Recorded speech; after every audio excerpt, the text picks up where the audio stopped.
Hi everyone, Sean Healy here, personal development educator and NLP trainer, and you're watching another episode of the Relationship Resourcing Series. This episode is entitled How Low Conscience Individuals Exploit Vulnerability. So I thought I'd do an episode on talk about a little bit more about low conscience individuals and their opportunistic approach to relationships, looking for relationships of exploitation, and what are the things that they're tracking for and paying attention to in this dynamic. So, first off, when we're talking about low conscience individuals, what specifically are we talking about? Well, this would be what is termed the cluster B type personalities. This is narcissistic personality disorder, borderline personality disorder, and antisocial personality disorder, or people who have traits of each of those disorders and kind of are a blend of those elements. So it's not necessarily people who are diagnosed and tick all the boxes and have all the traits. Sometimes people who just have a few traits can be extremely problematic also. And then, of course, as well as these cluster B personality types, also we're talking about psychopaths who are considered to sit in their own category. And diagnosing these individuals is a job for highly trained professionals because low conscience individuals, and that's one of the markers that each of these personality types can tend to have in common, and sometimes that's a bit more easy to track, even though people who are very low conscience individuals tend to excel at what we call social hiding.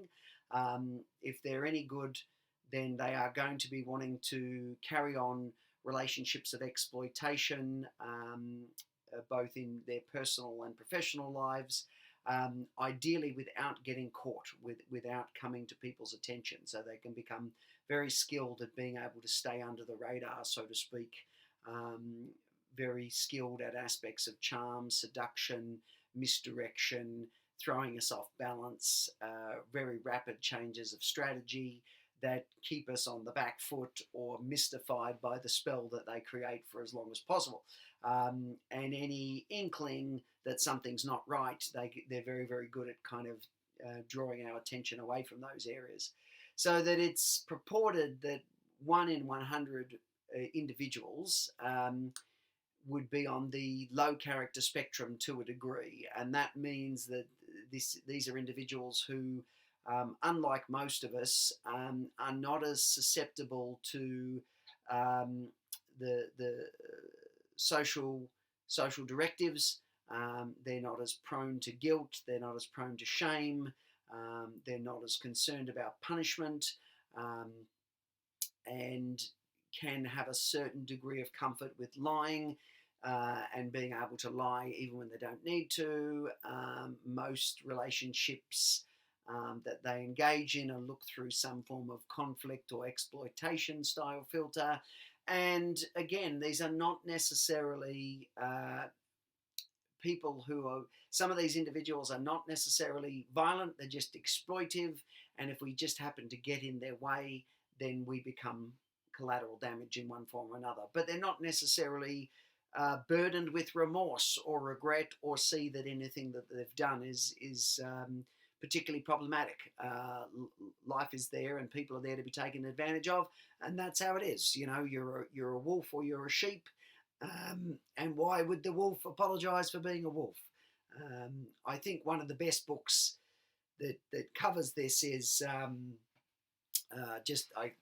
just want to grab it and show it, which is Women Who Love Psychopaths.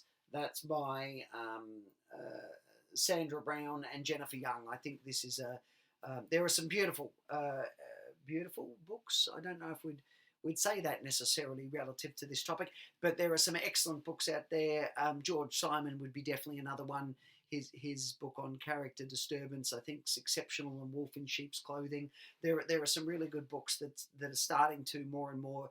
We're starting to look at these low conscience individuals and how they're set up differently to potentially the rest of us, and that um, we are wise just to keep an eye out, just to be careful and know that there are individuals out there who have very little problem with setting up relationships of one-sided advantage and exploitation.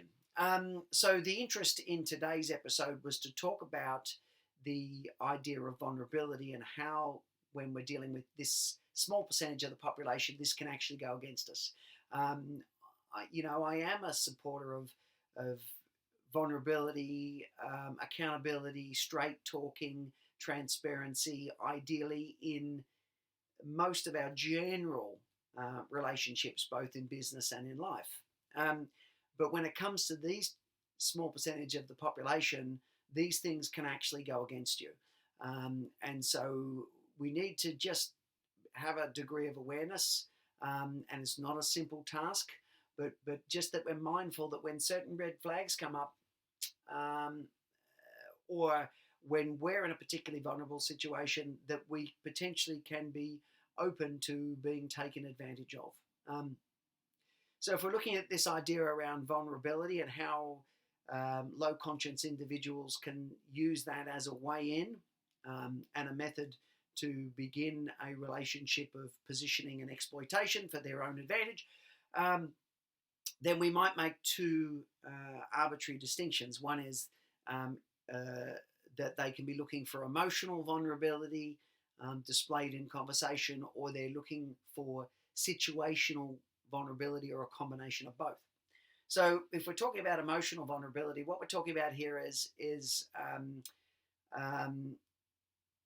if I'm a low conscience individual and I've been working my game, so to speak, for a long period of time, then I've become very skilled at eliciting information from individuals and looking for target suitability, so to speak, without, in quite innocuous, non-intrusive ways. So that I'm looking within the dynamic of conversation for a way in, for a way to start to position myself in some kind of valuable and vital way to you, and indispensable, if I can, or to create this amazing sense of, oh my goodness, I've been waiting for this person. The rescuer, the savior, the soulmate has arrived, so to speak. So what I'm looking for as a way in is a displays of emotional vulnerability. Perhaps as you're talking to me, I find out that you're suffering, you're fresh in the grief process because a relationship was broken up, a business has fallen apart, a loved one's passed away. So that a display of grief, perhaps it's a display of exhaustion that I'm looking to prey upon, because you're so busy with the burdens of your life that this can make you vulnerable to someone appearing as the answer, so to speak. And so grief, sadness, exhaustion, frustration. I might be trying to elicit to see, okay, is there anything here in the expressiveness of a person's emotionality that I can use as my hook in, to start to reel myself into your life and begin that process of seduction and exploitation. And that can be something that I'm tracking for if I'm looking for my next emotional, intimate partner target, or my next business target. Coupled with that, of course, is this idea of situational vulnerability. I'm looking for people who might be in some crisis point. Perhaps I'm a business owner who's running low on cash and needs somebody to come in and turn the business around. I'm somebody who's struggling to manage my staff. Any kind of situational need where I can look to position myself as, again, an indispensable asset to you, or someone who's going to provide all of the answers to your prayers. Here, I am the one who can solve this problem. And then I can pitch myself in some kind of way to very rapidly enter your life, and again, look to see how I can take advantage of that particular dynamic for my own means.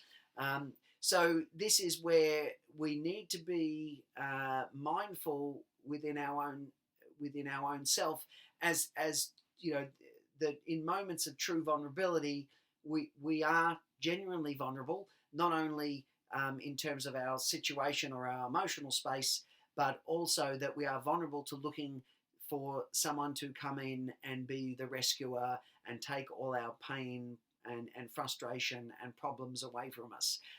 So we need to be very, very careful to be mindful when people enter our life at this kind of stage or point in time, um, and that ideally we need to slow things down. If it's the old adage with investments that if we say, okay, if it looks too good to be true, it probably is.